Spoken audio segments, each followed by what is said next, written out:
सुप्रभात प्यारे बच्चों, आशा है आप सभी स्वस्थ होंगे। अब हमारे यूनिट 1 एग्ज़ाम शुरू होने वाले हैं। आशा है आप सब ने एग्ज़ाम की तैयारी शुरू कर दी होगी। आज हम हिंदी वर्कशीट 1 में दिए गए पाठ्यक्रमों का अभ्यास करेंगे। हम पहले गुंजन पुस्तक का पाठ 2 ईदगाह का दौरान अध्ययन करेंगे।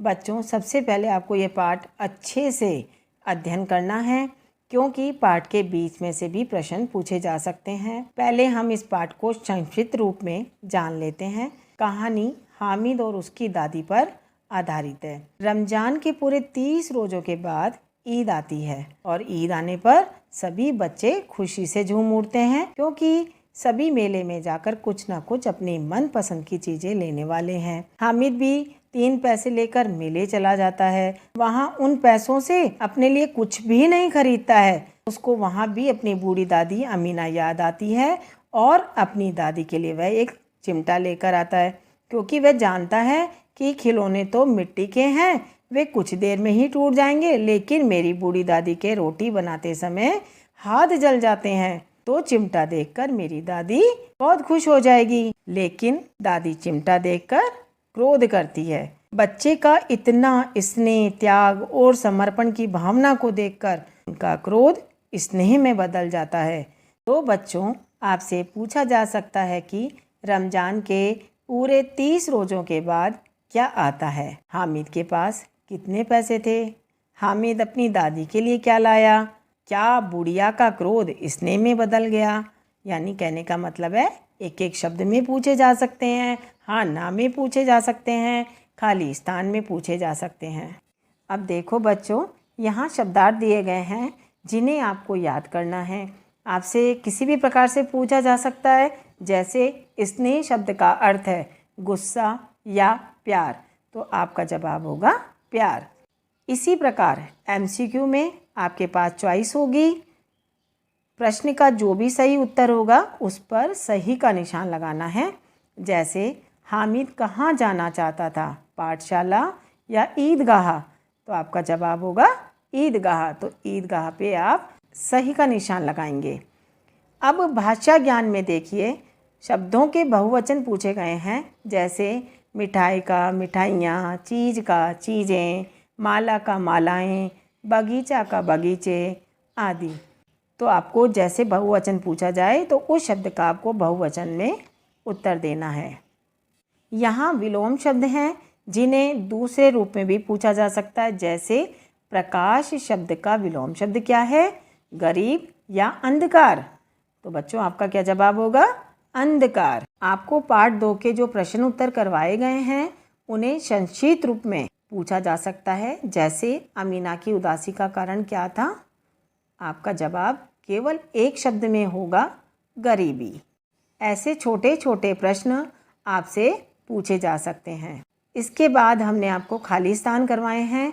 तो बच्चों, आपको पता ही है कि खाली स्थान में कैसे प्रश्न पूछे जाते हैं। जैसे ईदगाह जाने की खाली स्थान हो रही थी, क्या हो रही थी? तैयारी। हामिद अपनी बूढ़ी दादी खाली स्थान की गोद में सोता था। क्या आएगा बच्चों यहाँ? किसके गोद में सोता था? अमीना। यानी कहने का मतलब है, हामिद की बूढ़ी दादी का नाम क्या था? अमीना। ईदगाह जाने वालों की खाली स्थान नजर आने लगी। क्या नजर आने लगी? टोलियाँ। हामिद अपनी दादी के लिए खाली स्थान लाया। क्या लेकर आया? चिमटा। तो बच्चों, आपको पार्ट 2 की इस तरह से तैयारी करनी है। देखो बच्चों, अब हम व्याकरण वाटिका में से वर्णमाला का दोहरान अध्ययन करेंगे। हमने आपको व्याकरण की नोटबुक में प्रश्न उत्तर करवाए थे, जिन्हें आपसे एक शब्द में, खाली स्थान में, सही गलत में और MCQ में पूछे जा सकते हैं। तो आपको देखो किस प्रकार से इसकी प्रैक्टिस करनी है। सबसे पहला आपका प्रश्न है, वर्ण किसे कहते हैं? ध्वनि के बोले और लिखे गए रूप को वर्ण कहते हैं। तो आपसे पूछा जा सकता है बच्चों, ध्वनि के बोले और लिखे गए रूप को क्या कहते हैं? तो केवल आपको एक शब्द में उत्तर देना है, वर्ण। इसी प्रकार वर्णमाला किसे कहते हैं? वर्णों के समूह को। वर्ण के कितने रूप होते हैं? वर्ण के दो रूप होते हैं, स्वर और व्यंजन। स्वर किसे कहते हैं? इनकी संख्या कितनी होती है? वे वर्ण जो बिना किसी दूसरे वर्ण की सहायता से बोले जाते हैं उन्हें स्वर कहते हैं। इनकी संख्या 11 होती है। तो देखो, आपको इस तरह से पूछ सकते हैं हम, जैसे हमने इसकी परिभाषा दे दी, वे वर्ण जो बिना किसी दूसरे वर्ण की सहायता से बोले जाते हैं उन्हें क्या कहते हैं? तो बच्चों, आपको लिखना है स्वर। ये भी पूछा जा सकता है स्वर की संख्या कितनी होती है, तो आपको लिखनी है 11। व्यंजन किसे कहते हैं? इनकी संख्या कितनी होती है? वे वर्ण जो स्वर की सहायता से बोले जाते हैं उन्हें व्यंजन कहते हैं। इनकी संख्या 33 होती है। अब यहाँ बच्चों एक प्रश्न बनता है, आपसे ये पूछा जा सकता है कि क्या स्वर की संख्या 11 और व्यंजन की संख्या 33 होती है? तो आपको लिखना है हाँ। अगर ये क्वेश्चन ऐसे पूछ लिया जाए, क्या स्वर की संख्या 11 और व्यंजन की संख्या 35 होती है, तो आपको गलत लिखना है। देखो बच्चों, अब आपको दिखाई दे रहा है वर्ण विच्छेद।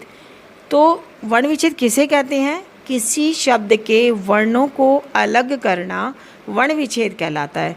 तो आपसे बच्चों ये पूछा जा सकता है, क्या किस शब्द के वर्णों को अलग करना वर्ण विच्छेद होता है? तो आपको लिखना है हाँ। वर्ण विच्छेद देखो सामने दिखाई दे रहा है आपको, आसमान।